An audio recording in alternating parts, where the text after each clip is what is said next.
Hello friends, તો સ્વાગત છે તમારું સ્વાદની સફરમાં। તો આજે આપણે બનાવીશું તલ અને ગોળની રેવડી। આ રેવડી ટેસ્ટમાં ખૂબ જ સરસ લાગે છે। આ રેવડી માત્ર 3 વસ્તુથી ઘરે સરળ રીતે બની જાય છે।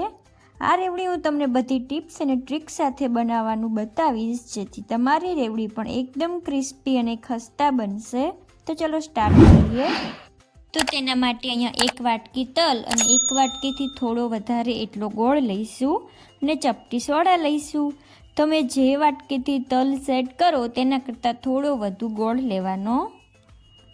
તો તેને એક જાડા તળિયાવાળી પેનમાં આપણે નાખીશું તલને અને શેકીશું। તલને આપણે મીડિયમ ટુ લો ગેસની ફ્લેમ ઉપર શેકીશું। તલ શેકવાથી આપણે રેવડીને વધુ સમય સુધી સ્ટોર કરી શકીએ છીએ અને રેવડી એકદમ ક્રિસ્પી રહે છે। તો તલ સારી રીતે ફૂલાઈ ગયા છે ને સરસ રીતે શેકાઈ ગયા છે, તો તેને આપણે એક પ્લેટમાં કાઢી લઈશું।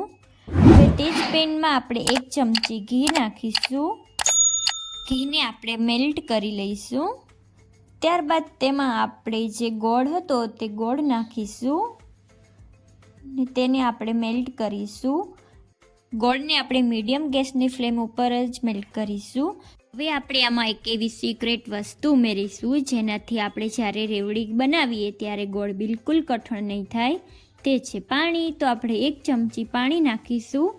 જો તમે ચીક્કી બનાવતા હોય ને તમારો ગોળ કઠણ થઈ જતો હોય તો તમે તેમાં થોડું પાણી નાખશો તો તમારી ચીક્કી પણ એકદમ પરફેક્ટ બનશે।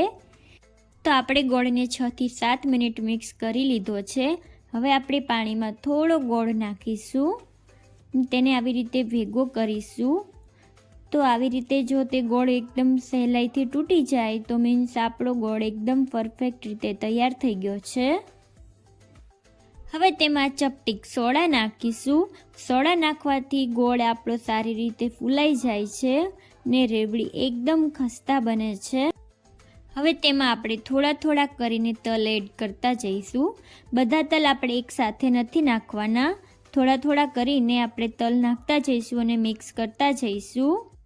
ગેસની ફ્લેમ લો રાખવાની, નહીંતર તે તળિયે ચોંટી જશે। તો હવે એક પ્લેટને આપણે ઓઇલથી ગ્રીસ કરી લઈશું ને આપણું જે તલ અને ગોળનું મિક્સર છે તેને પ્લેટમાં કાઢી લઈશું ને તેને આપણે 1 ચમચી દ્વારા આવી રીતે મિક્સ કરીશું થોડુંક, જેથી તે થોડુંક ઠંડુ થાય અને તેમાંથી થોડુંક એવું મિક્સર આપણે લઈશું। આ ગરમ હોય તો તમારે થોડું ધ્યાન રાખવાનું। તેને આપણે હાથમાં લઈશું અને આવી રીતે પહેલાં આપણે ગોળ શેપ આપીશું અને પછી તેને આપણે રેવડીનો શેપ આપી દઈશું। તેને તલમાં આપણે સારી રીતે કોટ કરી લઈશું। તો તમે જોઈ શકો છો કે આપણી એકદમ પરફેક્ટ એવી રેવડી બનીને તૈયાર થઈ ગઈ છે। તો આવી જ રીતે હું બીજું થોડુંક મિક્સર પણ લઈશ અને તેને પણ પહેલાં ગોળ શેપ આપીશ અને પછી રેવડીનો શેપ આપી દઈશ। તો થઈ ગઈ તૈયાર આપણી રેવડી। તો આવી જ રીતે મેં અહીંયા બાકીની રેવડી પણ બનાવી લીધી છે, તેને પણ આપણે તલથી સારી રીતે કોટ કરી લઈશું। તો તૈયાર છે આપણી રેવડી। તો તમે પણ એકવાર આ રેસીપી જરૂરથી ટ્રાય કરજો।